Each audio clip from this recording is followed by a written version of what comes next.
Hello again, everybody. Zach Attack is here with my TNA Impact Wrestling review for December 29th, 2011. As the final Impact of 2011. Overall tonight, Impact, what can I say?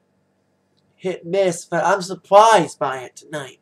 Because we had a Knockouts main event. That was odd to have a Knockouts main event for the title tonight. I didn't think it was going to be the main event. We had some okay matches at the Wild Card tournament to continue the X Division tournament. There's some okay wrestling tonight. Couple little skits here and there. Little screwy match. But overall, decent situation tonight. Okay, I'm back to end of year. Christy Hemme looking good. A hat tonight. Like girls and hats, so there you go. Speaking of girls, we kicked off with the knockouts. Madison Wayne came flying down. Waiting to fire Aaron Taskmaster. Now, if you missed last week's Impact, Madison Wayne claimed that Karen Jarrett named her the new VP after Karen got fired. And Madison used the power by pinning Taylor and Taskmaster one-on-one in a boring matchup that ended with them double elbowing Madison in the end. Madison claimed that she would fire them tonight. Well, she did fire him until Sting came out and said, Madison, you don't have the power. Basically, you're powerless. You're not the executive VP. There is no executive VP. So, basically, Sting's wanting the knockouts right now until they find somebody to take care of. Spike their hair with the knockouts. But since Sting has all the power of the knockouts now, and Madison doesn't, Sting declared that Madison Wayne's buddy, Gail Kim, as we mentioned earlier in the attack line, would have to defend the Knockouts Championship against Becky James in a final resolution rematch. Because Madison interfered in that. Well, get to that in a few minutes or so. After a little skit, we had AJ Styles and Kazarian taking on Abyss and Scott Steiner, which is the first of two Wild Card Tag Team Tournament semifinals. Now, I made the prediction on the attack line that Abyss was going to turn his back on Scott Steiner tonight. Well, I was right. Abyss turned his back on Steiner, and AJ and Kaz got the victory, making them one of the two teams in the finals for the Wild Card Tournament. Bully Ray came down straight after Abyss's attack on Steiner, costing them the match. And Bully Ray's like, Abyss, we've done everything to convince you to come back. We've given you girls. We helped you in matches. You with Steiner, we thought it was all good. You come back to Immortal. What do you want? Abyss is like, I want you, Bully Ray. So basically, Bully Ray Abyss has been made for Genesis with two little stipulations. One, if Abyss loses to Bully Ray, he'll have to join Immortal. Again. The other stipulation, it's a Monsters Ball match, which means anything goes. And I like these matches, Monster Ball matches. They're violent, they're brutal, they're everything. The weapons are like the rule. So, especially with TNA having crappy pay-per-views, we'll see if Bully Ray and Abyss can deliver a decent matchup. Especially with Monsters Ball getting involved. I should have known Abyss was going to play along with Steiner, pretend to like him, pretend to get along, then boom, turn his back on him at the main semifinal match, and AJ and Kaz move on. We would find out who their opponent was later on in the evening. But next up was the best of three series ending for the X Division Championship shot, contract on a pole match, as Zema Ion took on Anthony Nese. Now, these two have put on great matches. The first match was great. The second match was great. This match, being an all-or-nothing matchup, was another exciting X Division action with Zema showing his cockiness again. Nese showing his resiliency. But it was Zema who climbed the pole and got the contract. Alec Nese trying to deliver with a German suplex on the top. Well, that was a cool little move there.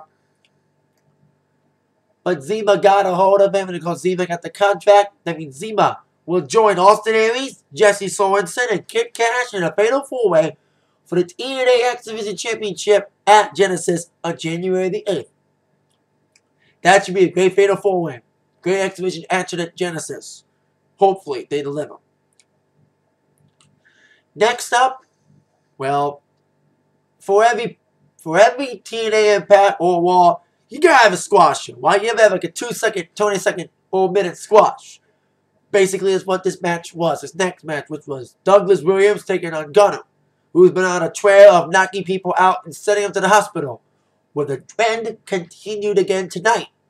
He basically beat the crap out of Doug. They beat the referee, disqualification, and then did what he's been doing to everybody recently, slamming him on the concrete outside the ring, taking the mats off. He DDT'd Doug Williams on the concrete. He did it to Gunner. Gunner did it to Gary Bischoff. Then he did it to Jesse Neal, who's now out of TNA. He did it to Doug Williams as well, so he's been like sending a message to all the TNA people, don't mess with him or you'll get slammed on pure concrete. So Doug wins by DQ, but he wasn't conscious enough to celebrate because he got DDT'd after the match. Then we had a little segment involving the TNA World Champ, Bobby Roode, talking about his family and friends, talking about how selfish he is since he's been the champion, how they want to hold him back, the friendly with Bobby, not the cocky, arrogant one. So he invites what he calls his friend, Tracy. His friend Tracy coming in the ring. I forgot, like something silly, like Tracy something. Tracy told Bobby he's an idiot and whatever. And Bobby said blah, blah, blah, blah, blah, blah, blah, blah. Put his hands on Tracy, but to beat him up. Here comes Jeff Hardy to the rescue, and Bobby runs off like a pussy pansy before Jeff hits the ring. Sending a message to Jeff heading towards the pay-per-view Genesis title on the line. Jeff versus Bobby Roode. We'll see if they get the title back very quickly. Hardy's been back for a few months. Let's see if they'll give it back to him or make Bobby Roode retain for a while. See what happens at Genesis. Now on to our next match, which was the final semi-final match as ODB teamed up with Eric Young against Magnus and Joe. And another prediction I made that I was true on the attack line. I predicted that no matter what, ODB and Eric Young would lose. They did, basically. Little move by Joe Raymond. ODB against the turnbuckle with Eric on top. Set Eric up for the muscle buster by Joe. 1, 2, 3. Joe and Magnus moves on to the finals against AJ and Kaz. This match was comical. Eric Young being silly Eric as usual. And ODB had some moves with Magnus. That was interesting that she got away with Magnus for a bit after checking each other out. ODB fired the first slap. And they wrestled a bit. And then, of course, Joe came in. Joe didn't do anything with ODB. Mostly wrestled Eric most of the match. And, of course, he must have bustled Eric in the end. 1, 2, 3. Like I said, Magnus and Joe move on against Kaz and AJ in the finals next week. Reno takes on Reno takes on Morgan and Crimson at Genesis. And I say Reno, Magnus, and Joe. I like Kaz and AJ, but I don't think it would be a good guy team. I think it's another good guy team. Better be heel versus good. So it'll probably be Magnus and Joe next week to win, to get the shot against Joe and Morgan and Crimson, especially since Joe hates them both. On to our co-main event. I seriously did not think this was going to be the main event. Not going to be the main event. I thought this was going to be the main event, but Knockouts Raw. It was RVD. Rob Van Dam taking on Kurt Angle. Very okay match for what it was. Now that's stupid. You have your co-main events end silly. Have screwy little finishes. One ended with a pin, but with a little cheating. And one ended by disqualification, which was this. RVD and Angle were putting on a decent matchup. You know, these guys wrestled many times, especially in the WWE incarnated ECW. RVD did his fine moves. He was ready to do a 5-star frog splash. This is like the finish. Like he's supposed to do the 5-star frog splash. Angle got out of it. RVD missed.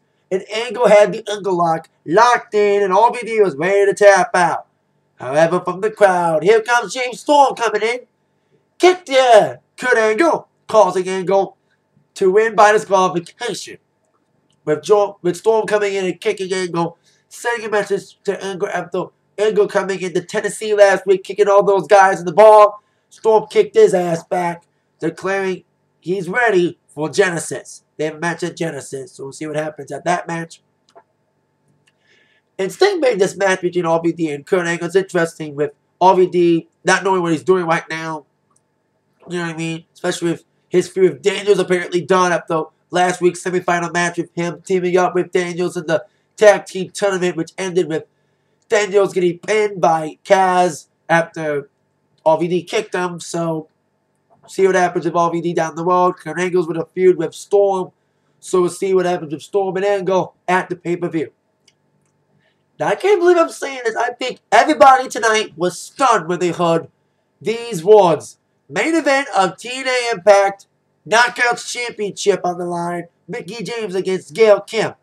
I was very surprised that they gave the Knockouts a main event. And this is odd. That you rarely see Knockouts main event anything, let alone Impact. And I'll give TNA credit. They gave the girls enough time to wrestle. And really, they wrestled until like the last couple seconds of the match. So we had Gail Kim and Mickie putting on a decent wrestling match. This was very good wrestling moves from the women. Gail Kim had most of the advantage of the match. Mickie James fought back despite getting a butt whip for most of the match. It seemed like Gail Kim and Mickie were going to fight to a clean finish. Or so we thought. There was this masked person in the crowd all night, like wearing like a hoodie and wearing like face paint, kind of like a la Jeff Hardy. Been seeing that person in the crowd all night since like after the opening segment. That mysterious masked person, face painted person, came out from the crowd near towards the end of the match. Mickie James was ready and raring to go to deliver the knockout blow again to this face painted person. Came out and slammed Mickie down. It turned out it was Madison Rayne.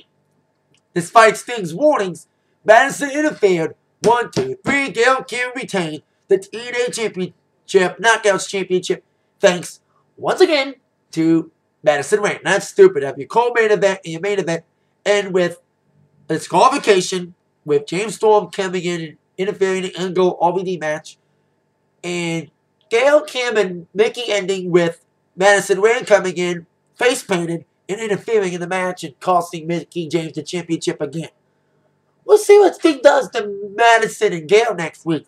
But let me say this, despite that little finish, I'll give TNA credit for giving TNA Knockouts a main event spot, giving them 2 whole commercial breaks, at least 15-20 minutes of action, longer than any other Knockouts match I've seen on any show, WWE or TNA. Glad they gave them more than 5 minutes. They actually wrestled. Gave us submission holds. I thought it was a pretty good Knockouts match. I was very surprised by it. You know, TNA Knockout division is a pretty good division. You know what I mean? They need some more work on it, especially with Madison when Velvet comes back from wherever she's been at. But still, Knockouts division TNA is a little better than WWE. Not totally better than WWE, but still a lot better than WWE. Proves tonight with this surprisingly terrific Knockouts match. Glad they gave them enough time and gave them main event slot, surprisingly, for Knockouts to get that slot, but I'll give them credit. Mickie and Gail, 2 of the best workers. I think it's the first Knockouts main event in a while on Impact, because I think Mickie James was in a cage match against Tara on the main event. That was a decent match as well. And at least they picked 2 good workers for the Knockouts main event. They would have picked 2 Knockouts to make the main event of Impact. They picked the right 2. Mickie and Gail, 2 of the best Knockouts in TNA today.